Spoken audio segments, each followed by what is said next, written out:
right, a couple of things to get taken care of here, and we'll be off and running. Sorry, we're running a little bit late at this point. The good news is there's little, if anything, going on at this point. So a quiet Monday night, some beautiful sunset shots out there. So if you had a chance to go out and take a picture of any of that, we would love to see more about what you're seeing out there. So please give us a shout. You can email things to pictures@wdef.com, or you can just find out more information again through our website. So you can find out more information there. And I'm going to continue again to see some pretty mild conditions for now. We do see the potential of some much warmer conditions for this week, and then some nicer weather into this next week by the end of everything. Toward the end of the week, big cold down heading our direction. We'll talk more about that coming up in just a little bit. Thanks for joining us. It is Monday night. This is Weather Overtime. We got a lot to talk about, not all of it involving the weather. Got some astronomical type stuff coming up as well, so stay tuned for more on that. Just barely visible for right now, the bright point of light, that's Jupiter rising in the east, and kind of not able to see it just yet, but the moon coming up over the buildings of downtown Chattanooga on the Bailey's heating and air camera. We tried to turn as many of our cameras around to see what we can see out there. From the Total Speedy's Car Care Center, moon just coming up over the houses around the North Shore area. That from the Chattanooga Theater Center on the EPB Weather Network. From the News 12 studios, had a nice little zoom in on the moon earlier. Moonrise taking place here. A little bit on the fuzzy side, sorry about that.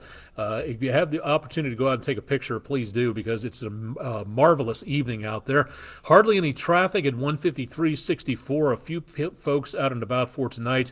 Not as bad as it was with the amount of traffic earlier tonight. CHI Memorial Stadium on the Tomahawk crane and rigging camera, everything moving along quite nicely there. And Island Cove Marina and Resort, mainly clear skies looking back to the west. Good stargazing weather for tonight, especially away from any of the city lights out there. That'll help out if you're going to be doing any stargazing or any picture taking. Temperatures back in the mid to upper 60s for tonight. Winds are calm. They were out of the northeast earlier, stirring the air around by just a little bit, and we're probably going to be seeing again the same conditions for the next several days over and over. Little, if anything, is really going to be changing there. Temperatures about 10 degrees, almost a full category above normal today. Didn't make 90 degrees, and nowhere near our record high of 100 last set back in 2019, and a record low that hasn't been broken since 1895. No precipitation today. We're even on zero for the month, and we're still behind by almost coming up on 4 inches for the year. A minimal chance of some rainfall coming up this Friday. Again, I don't think it's going to be a problem for Friday Night Football. Happy autumn from the Chickamauga Battlefield. Not too sure of the pupper's name, but thank you very much, News 12 viewer Helen Newsom, for a beautiful view from the Chickamauga Battlefield and some gorgeous blue skies there in the background. Excellent capture. If you got pictures, go ahead and send them in to us at pictures@wdef.com or drop them to our social media pages, and we'll be glad to feature them out there. Looking at some changes taking place again in the amount of foliage. Numbers going to be doing a lot better into the Appalachians from northeast Georgia all the way back up into the Virginias, and that's almost exactly where we should be for this week.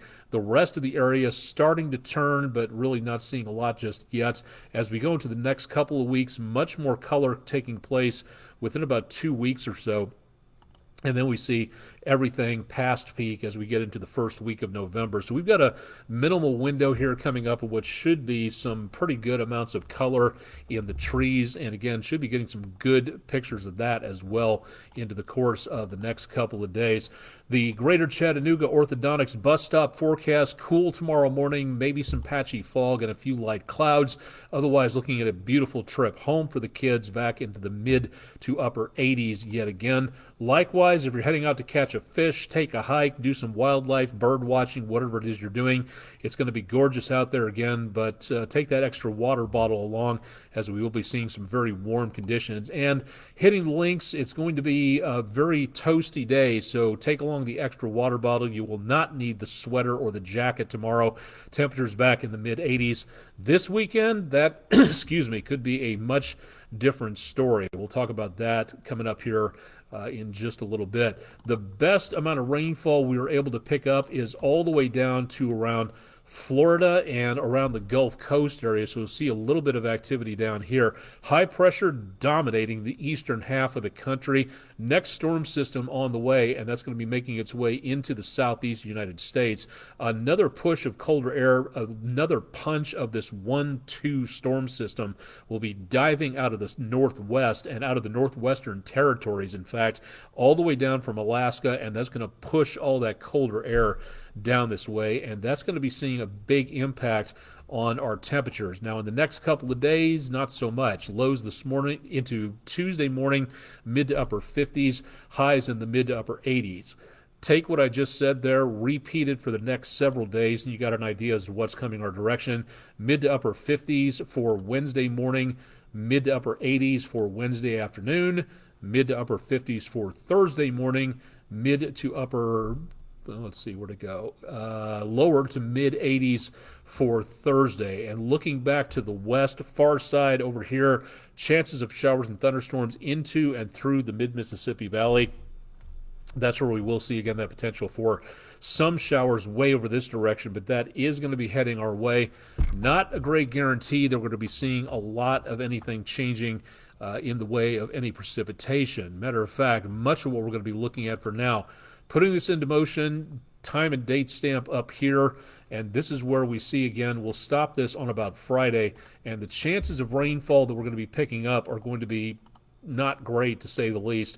That line of showers coming on through somewhere around Friday morning into around Friday evening, that's where we could have some rainfall, maybe right around Friday Night Football, but I still don't see, this is a very limited amount of moisture, so really not seeing a lot of any major concern for right now. And then after that, we clear things out, and that is our best chance of rainfall probably until our next storm system arrives somewhere after mid-October. So we've got a ways to go where it comes to rainfall across the area, and we also see a problem with wildfires. The bright red dots are new fires that have popped up in the last 6 to 12 hours.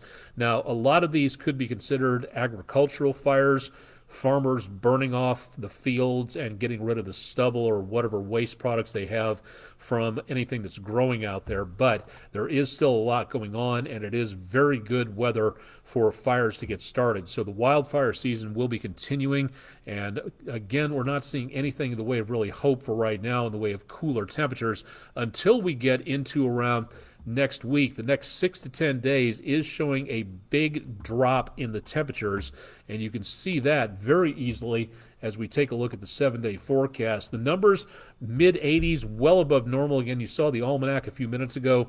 That was where this is about where we should be, the lower 80s, mid to upper 80s, well above normal for the next several days. Chances of showers from Friday into early on Saturday. And then we see that big dip in the temperatures. Highs in the lower 80s on Friday. Shower chances come on through, head on out of the picture. And then highs in the upper 60s on Saturday and Sunday. And then lows in the upper 40s, even some lower 40s by the time we head back to work or school on Monday morning. And temperatures still very pleasant. Now, after this forecast, we head back up again. So we'll be looking at temperatures back into around the lower to mid 70s, just below 80 degrees throughout much of the rest of the week after this forecast. But for right now, it looks like most of what we're seeing is going to be very mild conditions and some very crisp numbers coming up this weekend. So if you're taking a visit to the pumpkin patch, if you can wait for a few days, it won't be quite as warm out there. And numbers back in the upper 60s, looking absolutely excellent at this time for outdoor stuff past the early part of the weekend, which again could include the possibility of some scattered light showers out there for right now. So looking okay. This is, again, a test you don't have to study for. It's technically nothing in and of itself, but if you know that it's happening, it might be less of a shock in the next couple of days. By Wednesday at 2:20 p.m., the Federal Emergency Management Agency, as well as with a bunch of other agencies, will be testing the IPAWS system, the Integrated Public Alert and Warning System, or IPAWS, which is where you get those alerts on your phone. I'm assuming also going to be testing things like weather radio and things like that, but this is where it shows up on your phone. Again, it's a test of the emergency alert system. It's not an emergency, it's just a practice run. It's something that is done to make certain we are ready for an emergency, and if there's kinks in the system or something doesn't work when the emergency alert practice test goes out, then we know what to correct and what to look for. So it's nothing sinister, it's nothing huge, there's no weather expected to be going on. So when you get this alert on Wednesday, that's all you have to worry about. And again, just making certain that you're getting the alert is enough, but otherwise nothing major should be a problem with this at this time. You're going to be seeing a very rare special event coming up in 11 days and about 13 hours, give or take. The annular solar eclipse will be taking place on Saturday, October 14th. And again, this is where the moon is just far enough away from the sun to where it doesn't cover up the entire solar surface. That's a total solar eclipse. The annular eclipse takes place in 11 days. Yes, you do need those special eclipse glasses to be able to see it. No, we will not be. And this is what it looks like when it comes to totality of an annular eclipse, to where almost all of the sun's surface is covered, but not quite all of it. It looks like a ring of fire right there. It is still dangerous to look at with your unprotected eyes. Sunglasses won't cut it. Several pairs of sunglasses won't cut it. You need special eclipse glasses, filters, to be able to look at it. If you have those from the last eclipse, you should be able to use those provided they're in good condition. Do not use binoculars on top of that, because as the sun's rays gets focused into that area, you might burn your retinas, you might melt the special glasses, the film that you're looking through. Not worth the danger. Again, look with the eclipse glasses. Do not use a pair of binoculars, because that focuses the sun's rays as you look through it to try to get a crisp angle, and that could lead to some very, very serious damage to your eyes, and you do not want that to happen. So 11 days out. Don't know about weather for right now. As we get closer, we'll give you ideas as to what we may be looking at, so stay tuned for more on that. Just over half a year or so until the total solar eclipse. Again, we will not be seeing the total path of this over the area. We'll be close, but not quite. Here we're going to see about half of the lunar surface covering the sun, but not all of it. Either way, it's a cool thing to be able to see. It's something you don't see that often, and the last time we had a total solar eclipse was, of course, back in 2017. So we're not that far from the annular eclipse, about a half a year or so to go. April 8th, 2024, that's when the total solar eclipse will be happening. And more information on that from NASA at solarsystem.nasa.gov/eclipses if you'd like to be able to see that. Really cool to be able to get that to your kids, to find out, let them find out more about how cool astronomy is and taking a look at what goes on in the skies. So a good opportunity to introduce them to that if at all possible. It's also about 17 days away from October 19th. The Great U.S. Shakeout used to be called the Great Central U.S. Shakeout. This is an opportunity, even though we don't have a lot of earthquakes around here, this is a good opportunity to practice for earthquakes and also to practice for other disasters. Just the art of getting ready and making certain you have a plan in place just in case something disastrous happens, whether it's an earthquake or something else. It's a good opportunity to practice for that, and again, to find out where the problems are before anything real happens. Now is the time to get ready when nothing's going on. During a disaster is the absolute wrong time for anything to be practiced on. So something to think about. 17 days and counting until the Great Central U.S. Shakeout. Again, we may not have many earthquakes around here.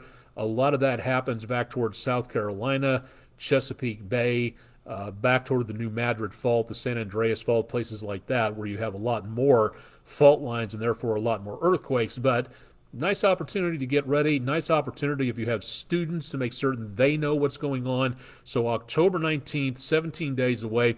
Get ready now by finding out what's going on. If you're having an event, tell the Shakeout Committee and website about it at shakeout.org so they know and so everybody else can participate in what's going on. It's a great opportunity, again, to find out more about what may be coming when it comes to disasters. Great opportunity just to plain sit down and plan things out, because winging it is not a plan. So something to consider there. Good opportunity to learn more about that. Coming up, weather permitting, this Saturday, the Barnard Astronomical Society will be holding a star party. That's where they bring out all the big telescopes to Cloudland Canyon State Park in the disc golf parking area. That'll be going on from 6:30 p.m. to 10:30 p.m. this Saturday, the 7th of October. And you can find out more at their websites at facebook.com/BarnardAstro or Facebook or from barnardastronomy.org, their main website, if you'd like to know more about what's going on there. So great opportunity to learn more about astronomy, and hopefully weather's clear. It looks pretty good for right now, but we'll update you on that through the rest of the week. Today is a very special day set aside by the United Nations. It's World Habitat Day, to where you take a look at how humans and other species around the world live and what it takes to have a functioning, healthy society, to where you have a proper amount of food, a proper amount of medicine, a good infrastructure that can take out waste, bring in food, do so efficiently and cleanly, and make certain everybody's living healthy and safe. Habitats are important, and to learn more about where this began,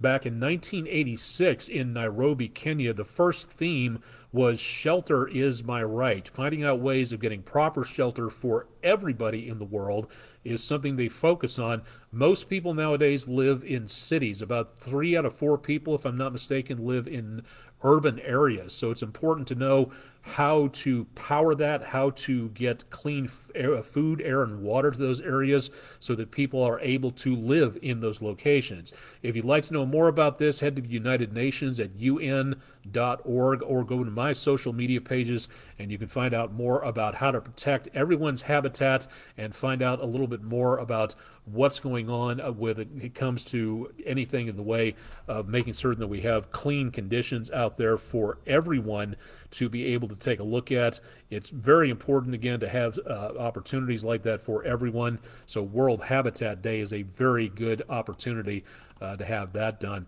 Again, for teachers and administrators, please give us a buzz if you'd like for us to appear at your classroom. Our weather experts would be glad to do so, but you have to invite us. So if you'd like to have us in your classroom, please let us know at Food City Weather in the Classroom program. That's at wdef.com/weather, and click on the Weather in the Classroom program for more details on that. Think that's going to wrap it up for now. We do not have a lot of extras going on for tonight. It's very pleasant. It's very dry. It's going to remain that way through the rest of the week. So looking good overall for most of the area. And again, maybe some rainfall as we go into and around Friday, somewhere in there. So hopefully not a problem for Friday Night Football, but we'll keep you updated on that. Check out our forecast. It's always available at wdef.com/weather. Chip Chapman will have your forecast coming up bright and early Tuesday morning at 5 a.m., and I'll be back in with you tomorrow as we count down to the eclipse, the greater U.S. shakeout, and all kinds of other stuff going on. So make certain you stay tuned to News 12. Got a ton of stuff to talk about, so keep it tuned for more information there. I'm Chief Meteorologist Austin Onick. Thanks for joining us on Monday evening, the 2nd of October. Enjoy October while you can. This month goes so quickly as we head toward the end of the year, so enjoy the temperatures and the conditions out there. It's a great, one of my favorite months of the year, so hopefully we'll have some excellent weather over the course of the next several days to enjoy it. Stay tuned for more with News 12 on air and online. And again, Chip Chapman has your forecast bright and early on Tuesday morning. Thanks for joining us.